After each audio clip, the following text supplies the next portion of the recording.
It's December 9, 2013 on a Monday, 10:21 a.m. Pacific Time.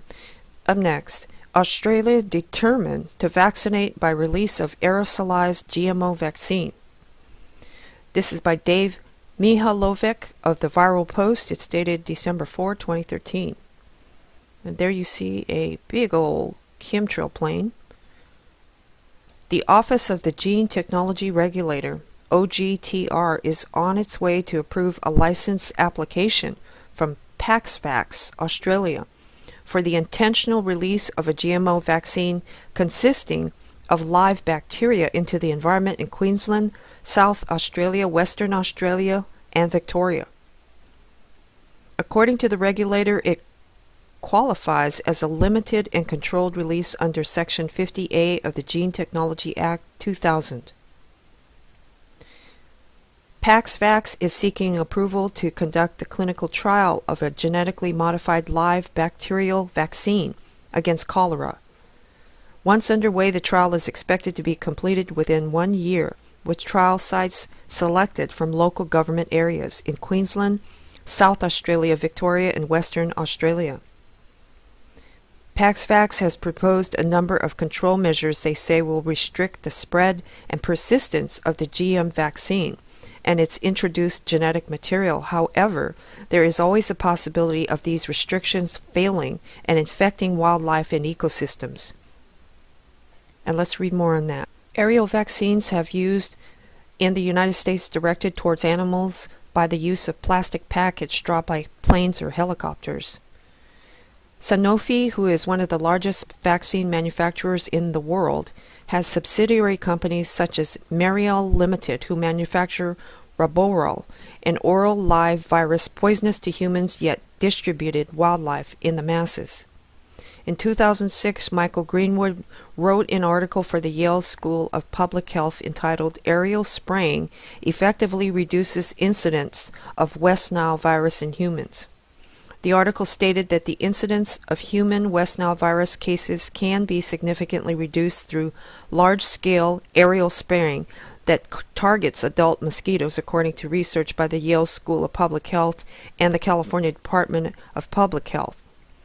Under the mandate for aerial spraying for specific vectors that pose a threat to human health, aerial vaccines known as DNA vaccine enhancements and recombinant vaccine against West Nile virus may be tested or used to protect the people from vector infection exposures. DNA vaccine enhancements specifically use Epstein-Barr viral capsids with multi-human complement cases.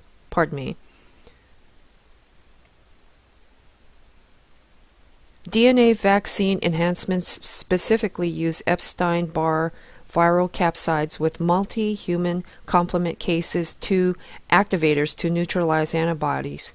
The recombinant vaccines against West Nile virus use rabbit beta globulin, or the poly-A signal of the SV40 virus. In early studies of DNA vaccines, it was found that the negative result studies would go into the category of future developmental research projects in gene therapy. During the studies of poly-A signaling of this SV40 for West Nile virus vaccines, it was observed that West Nile virus will lie dormant in individuals who were exposed to chickenpox. Thus, upon exposure to West Nile virus aerial vaccines, the potential for the release of chickenpox virus would cause a greater risk to having adult-onset shingles. California aerial spraying for West Nile virus and SV40. In February 2009 to present date, aerial spraying for the West Nile virus occurred in major cities within the state of California. Did you know that?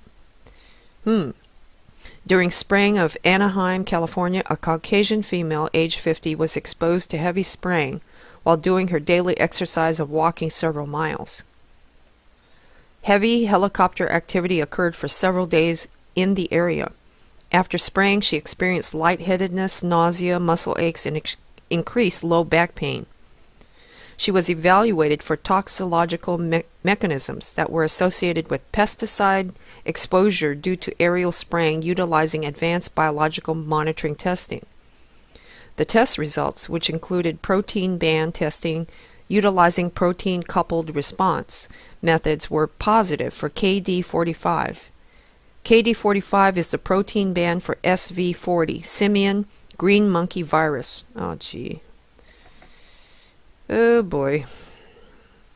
Additional tests were performed for Epstein-Barr virus capsid and cytomeglia virus, which are used in bioengineering for gene delivery systems through viral protein envelope and adenoviral protein envelope technology. The individual was positive for both, indicating a highly probable exposure to a DNA vaccination delivery system through nasal inhalation. Breathing it through the nose. Pentagon document revealed aerial vaccination plans. In the quarterly FunVax review in June 2007, the report lists the objective of a project listed as ID 149AZ2 as a preparation of a viral vector that will decrease the expression of a specific disruption gene, VMAT2, within a human population. They're experimenting on us, folks. They're spraying us with all this stuff, and they're experimenting. They're using everybody as experimental guinea pigs.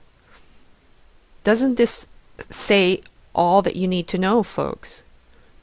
It further indicates in the abstract that 6 methods of viral or virus dispersal were tested, including high altitude release, water supply release, insect transmission, and various methods of diffusion. It says here they're going to aerosolize GMO vaccines and spray it all over you out there. Look at this. Queensland, South Australia, Western Australia, and Victoria. There is no reason why in the world I cannot think of one reason in the world for an airplane to be spraying anything on anybody from the air. This is insanity, folks.